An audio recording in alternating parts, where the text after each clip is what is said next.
రామ్మోహన్ నాయుడు కూడా సీఎం గారితో మాట్లాడిన తర్వాత దాన్ని ఫైనలైజ్ చేద్దాం. రన్వేకు పనికి వస్తుంది చూడమని చెప్పి మంత్రి అయినే అడిగారు. రన్వేకు 700 ఎకరాలు సరిపోతుందంటే ఆయన ఒక టీం పంపిస్తామన్నారు రామ్మోహన్ నాయుడు గారు. ఆ టీం వచ్చి చూసిన తర్వాత రన్వేకు అనుగుణంగా ఉంటే టేకప్ చేస్తాము, టీం వస్తుంది, బడ్జెట్ సమావేశాలు జరుగుతున్నాయి, 10-15 రోజుల్లో పంపిస్తామని చెప్పి చెప్పడం జరిగింది. జనరల్గా వేరే విషయాలు మాట్లాడాము. అమ్మా ఫస్ట్ ర్యాంక్ వచ్చింది సార్కి, క్యాబినెట్లో ఫస్ట్ ర్యాంక్. సర్లే మా ఫ్రెండ్ కాబట్టి చెప్తున్నాను. ఇన్ఛార్జ్ మినిస్టర్ ఫరూక్ గారికి క్యాబినెట్ మినిస్టర్స్కి ఇచ్చిన ర్యాంకుల్లో ఫస్ట్ ర్యాంక్ వచ్చింది ఫరూక్ గారికి. సరే, ఇప్పుడు అది పోర్ట్ మంత్రి గారు చెప్పారు కదా, 1350 ఎకరాలు ఆల్రెడీ అక్వైర్డ్. దాంట్లో కొంచెం క్లియర్గా ఉండేది 750 acres. సో ఆయన మంత్రి, కేంద్ర మంత్రితో మాట్లాడాము అందరూ, ఆయన రెడీ, త్వరగా వచ్చే అవకాశం. నమస్కారాలండి. ఈరోజు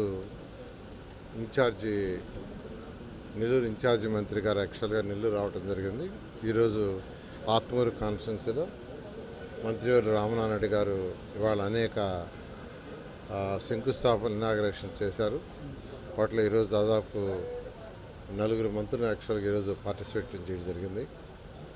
ఆ తర్వాత నెల్లూరులో ఈరోజు యాక్చువల్గా మంత్రులందరూ, ఎమ్మెల్యేలు అందరూ కలిసి ఫస్ట్ పార్టీ ఆఫీసులో పార్టీ మీటింగ్ జరిగింది. పార్టీ మీటింగ్ అయిన తర్వాత మళ్ళా అధికారులతో యాక్చువల్గా అనేకమైన డెవలప్మెంట్ విషయం, నెల్లూరులో డెవలప్మెంట్ విషయం గురించి డిస్కస్ చేయడం జరిగింది. ఒకటి పెట్టుకున్న దగ్గర రైల్వే డివిజనల్ ల్యాండ్ ఉంటే దానికి లాజిస్టిక్ పార్క్ ఏదన్నా చేయడానికి ఏదన్నా పాసిబిలిటీ ఉందేమో స్టడీ చేయమని కలెక్టర్ గారికి చెప్పడం జరిగింది. కలెక్టర్ గారు దాని మీద స్టడీ చేస్తున్నాడు. సెంట్రల్ యాక్ట్లో కానీ రైల్వే యాక్ట్లో కానీ ఏం పాసిబిలిటీ ఉందని. అదేవిధంగా ఎయిర్పోర్ట్, మనకు నెల్లూరు ఎయిర్పోర్ట్ 2014-19లో శాంక్షన్ చేసాం, కానీ దాన్ని గత ప్రభుత్వం ముందుకు పోనీయకుండా పక్కన పడేసింది. ఇంకా చెప్పాలంటే దాన్ని క్యాన్సిల్ కూడా చేసింది. ల్యాండ్ అక్విజిషన్ కూడా 750 ఎకరాలు అప్లై చేసాం. దాని విషయం ఈ మధ్య 4-5 సార్లు కేంద్ర మంత్రి మన రాష్ట్రం నుంచే ఉన్నారు. ఈరోజు విమానశాఖ మంత్రి, ఆయనతో నేను మాట్లాడాను 4-5 సార్లు. ఇవాళ కూడా మాట్లాడడం జరిగింది. ఆయన త్వరలో కమిటీని పంపిస్తాను, దాన్ని స్టడీ చేయిస్తాను, వీలైనంత తొందరలో దాన్ని శాంక్షన్ చేస్తామన్నారు. ఈ విధంగా ఏదైతే నెల్లూరుకి విమానాశ్రయం ఎప్పటి నుంచో నెల్లూరు ప్రజల యొక్క కలది.